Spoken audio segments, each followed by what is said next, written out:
LinkedIn sa ujal, blížime sa niekde k 1 000 000 užívateľom na Slovensku a ty si pamätáš, že ktorý bol tvoj najúspešnejší príspevok alebo jeden z najúspešnejších na LinkedIne? Vieš čo, Martin, to je pre mňa fakt akože ťažké povedať, lebo mne podľa mňa to tak akože tak postupne stúpalo.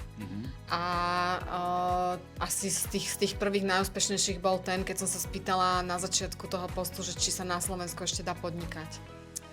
Že ja mám pocit, že ma followujú ľudia, ktorí chcú počuť možno aj také tie názory a vyjadrenie k tomu aj podnikateľskému svetu, ale skôr k tomu, že možno ako ja vnímam to podnikanie, čo sa dá, čo sa nedá a také tie moje osobné vyjadrenia, hej, že nemám tam ľudí, ktorí by vyslovene išli po nejakých takých úplne, že lightových alebo predajných, že predaj mi, čo máš, hej, že čo predávaš, že skôr také tie fakt akože názory tie z takého toho podnikateľského sveta, z toho môjho biznisového každodenného života.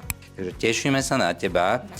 Ja na vás. Aj všetci nás navzájom sa tešíme. A 13. februára 2025 sa vidíme v Bratislave na Infestivale. Tešíme sa na vás. Tešíme sa na vás.